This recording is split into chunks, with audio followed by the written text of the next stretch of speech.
जाएगा? इस उम्र में बीपी बढ़ा कहाँ जाओगे?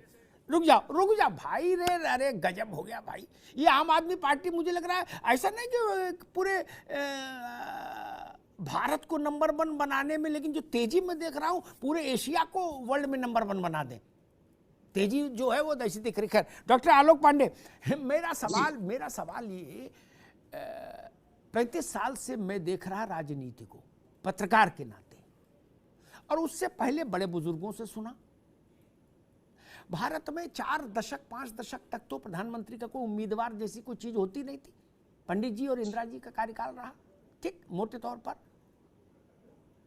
तब सबके पास इतना ही था कि हम जीत जाएं उतने बहुत है, 2-4 सांसद जीत जाएं हमारी पार्टी के।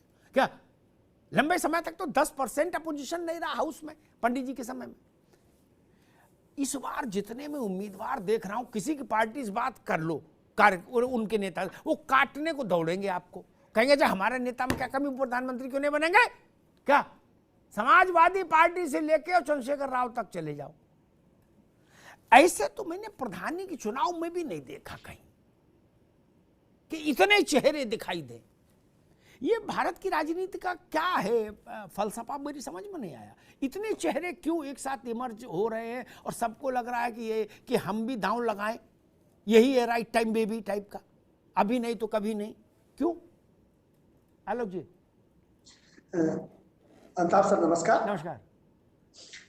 अंताप सर, मुझे लगता है कि सबको एक राजनीतिक असुरक्षा की भावना बहुत ज्यादा है जी। और जब कोई व्यक्ति या पार्टी राजनीतिक रूप से असुरक्षित होती है तो वो बड़े दावों या बड़े बातों पर अपने आप को केंद्रित करती है। कांग्रेस पार्टी के इंदिरा गांधी और जवाहरलाल नेहरू का जो कार्यकाल था, या राजीव गांधी का भी कार्यकाल जोड़ दें, उस समय भी विपक्ष की स्थिति बहुत अच्छी नहीं थी, जैसे आज विपक्ष की स्थिति बहुत अच्छी नहीं है। अक्षरशः न जाए तो विपक्ष कोई उस समय उम्मीदवार की परिकल्पना तक नहीं कर सकता था, वो सोचता सांसद ही बन जाए। लेकिन इस समय सर उससे भी पूरी स्थिति मुझे लगती है कि 2024 में लड़ाई कहीं ऐसा तो नहीं है कि भारतीय जनता और पार्टी और बहुत स्ट्रांग हो रही है। विपक्ष का ये डर देख के जब हम डरते हैं, जंगल का नियम देखिए, जब अब सिंह सामने आता है तो जो छोटा जानवर होता है अपने आप को बहुत बड़ा कर देता है। ये बहुत बड़ा दिखाने की परिकल्पना से ज्यादा साफ मुझे कुछ नहीं लगता। जी नहीं, तो आपको डॉक्टर आलोक, आपको क्या लगता है कि मतलब अगर हम अपनी पार्टी से अपनी उम्मीदवारी घोषित करा दें या ये घोषित करा दें कि हमारे नेता प्राइम मिनिस्टर कैंडिडेट है, तो उससे कोई सुरक्षा कवच प्राप्त हो जाएगा क्या? कार्यकर्ताओं में एक जोश आएगा, और अगर बिल्ली के भाग से छीका फूटेगा तो दावेदारी तो हमने कर ही रखी है। अच्छा मैं समझ गया। ये बस में झोला रख दो सीट पे ऊपर, फिर नीचे आके बीड़ी पियो, फिर जब बस चलेगी तो देखेंगे चढ़ना कि नहीं चढ़ना, झोला उठा लेंगे। मैं समझ गया ये है। ऐसे होता था फरकवाद बस अड्डे पे। हाँ, आदमी अपना झोला रख आता, नीचे आके बीड़ी पीता था, आराम से बैठ के चलेगी तो देखेंगे। तब तक वो आवाज लगाता रहता था, हरदोई हरदोई हरदोई, जलालाबाद जलालाबाद। सर मैं कभी कभी रुमाल से भी काम चला जी।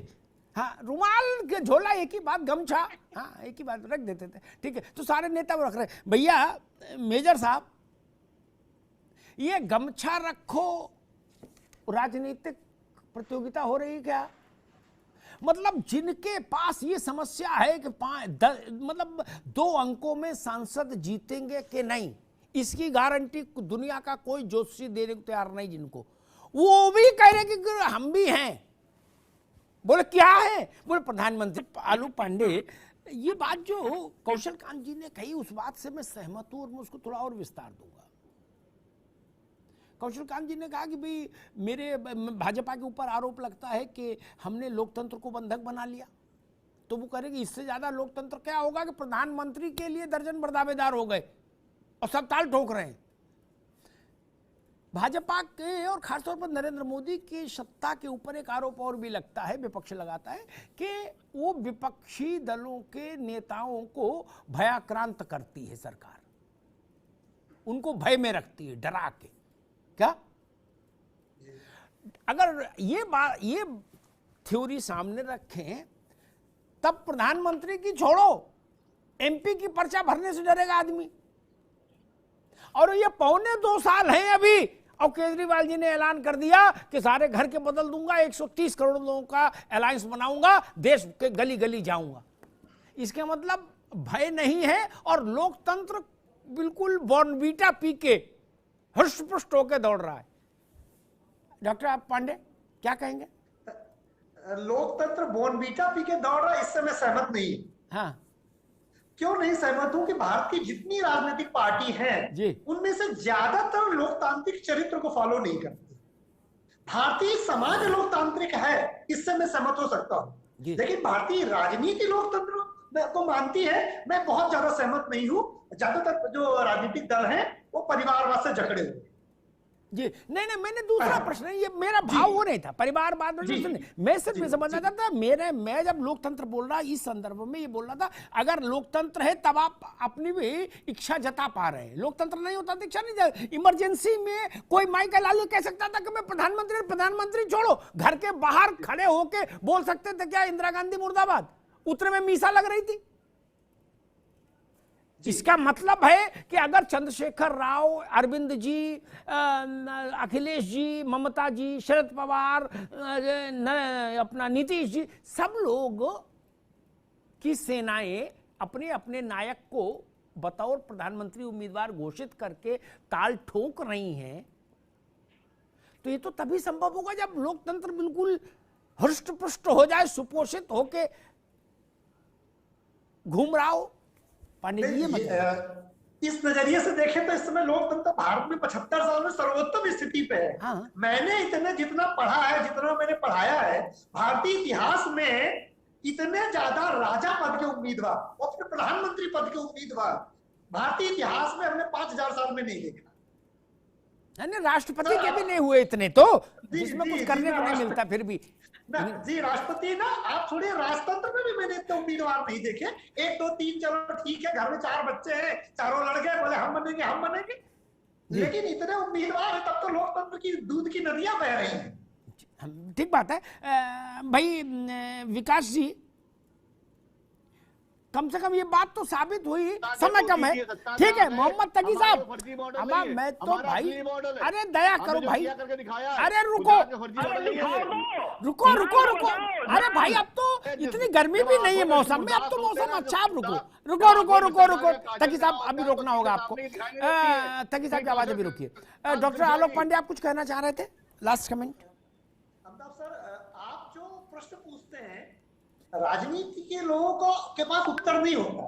चंदे वाला प्रश्न ऐसा है जो कोई उत्तर नहीं दे सकता, क्योंकि सब जानते हैं चंदे में कितना झोल है। ये चंदा ओबलाइज करती है राजनीतिक पार्टियां और सारे अपने बिजनेसमैन को, जहां से भी पैसा मिलता है कोई ना कोई खर्च करता है, बाद में उनको टेंडर और उस तरह से जो भी चीजें हैं जो करप्शन को जन्म देती है, यही एक कारण है। लेकिन एक सकारात्मक बात की, मंडल और कमंडल की राजनीति से मैं मानता हूं कि प्रथम चरण ही सही, झूठा ही सही, लेकिन विकसित राष्ट्र के लिए सब लोग एक मंच पे आने की कोशिश तो कर रहे हैं। तो देश की राजनीति जो है 15 अगस्त के बाद एक नए मोड़ की तरफ जाता हुआ मैं देख रहा हूं। मुझे उम्मीद है कि अब आगे विकास की बात रियल में होगी। जनता डाटा पूछेगी, डेटा। अरविंद केजरीवाल जी से पूछेगी पंजाब में क्या किया, बीजेपी से पूछेगी यूपी में क्या किया, तो शायद आपको सकारात्मक भी भारत की राजनीति में देखने को मिले। बिल्कुल ठीक बात की आलोक जी ने, लेकिन मैं एक बात कहूं, जो बात आलोक पांडे कह रहे हैं, मेरी इच्छा है कि ऐसा हो, लेकिन मेरा अनुभव कहता है कि ऐसा नहीं हो सकता। भारत की राजनीति के लिए मैं एक शब्द कहूं, ये गजब की थेथर है। थेथर अगर समझते हो तो ठीक, गजब की थेथर पार्टी है, कसम से, मतलब पार्टियां हैं। आप उनसे कुछ पूछिए, भारत की राजनीति को अगर आप एक लाइन में कहें ना, ये गाजर लटकाने की कला में सिद्ध हस्त लोगों का शगल है भारत की राजनीति। क्या आप जितना आगे आते जाएंगे गाजर उतनी दूर होती जाएगी। क्या जवाहरलाल जी का समय तो देखा नहीं हमने, इंदिरा जी का समय देखा थोड़ा बहुत।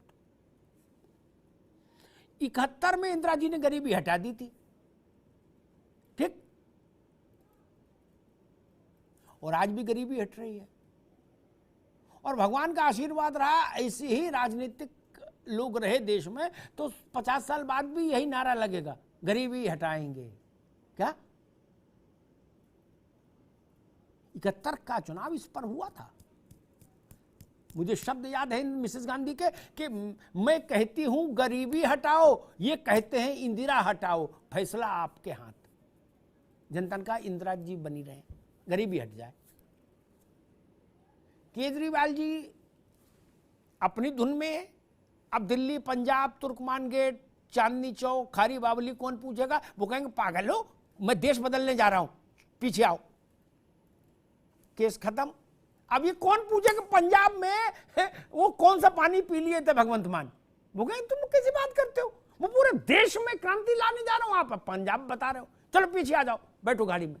ठीक, भाजपा से आप पूछो, मान लो कि भाई आप कुछ सवाल, वो कहेंगे कि अमृत महोत्सव से स्वर्ण महोत्सव तक जाना है, 2047 की बात करो। अब 47 में कितने तो होंगे ही नहीं, 47 आ जा रहा है, 25 साल है दादा। कौन जीता है तेरे जुल्फ के सर होने तक, खाक हो जाएंगे हम तुझको खबर होने तक। जो 60-65 का है, 60 का है आलोक पांडे जी, वो 25 साल बाद ईश्वर की कृपा रहे, उसके नेत्र खुले रहे, ऐसी कामना भी मैं करूं तो भी खाट से उतर के तो चलने लायक नहीं होगा। वो क्या पूछेगा? और मान लीजिए फिर कोई और पार्टी आई, उसको ये कहने से कौन रोक पाएगा कि 100 नहीं 125वीं वर्षगांठ जब हम मनाएंगे तो ऐसा करेंगे। फिर 25, इतनी तेजी से तो सुप्रीम कोर्ट में तारीख नहीं बढ़ती। भारत की राजनीति है क्या? पुराने पर रिपोर्ट कार्ड में मत उलझिए। इंडियन पॉलिटिक्स का वन लाइनर, हर दिन नया मुद्दा उछाल दीजिए, पुराना कहां गया छोड़ दीजिए। क्या केजरीवाल जी की बहुत संक्षिप्त राजनीतिक जीवन है अभी। क्या उनके आप शिफ्ट देख लीजिए, इतने छोटे से जीवन में फिर आप कांग्रेस को क्या कहेंगे बताइए? कांग्रेस तो तब भी 125 साल 150 साल पुरानी पार्टी है। ये भाजपा आज की तो है ही नहीं जनसंघ। वो 10-12 साल में ही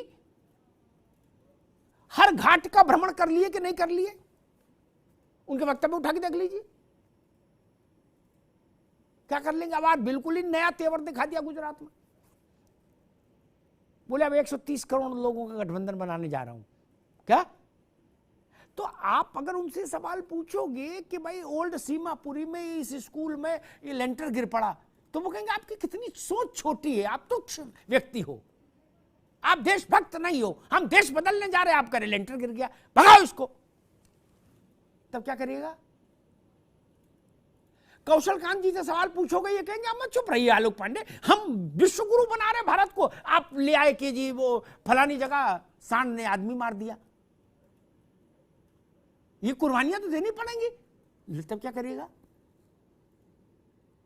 कांग्रेस आज तक इस उसको ब्रांडिंग करके अपना चलाती रही सिम कार्ड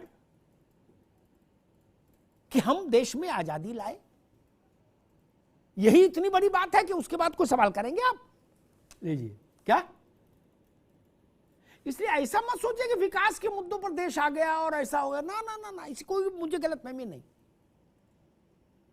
फिर वही होंगे।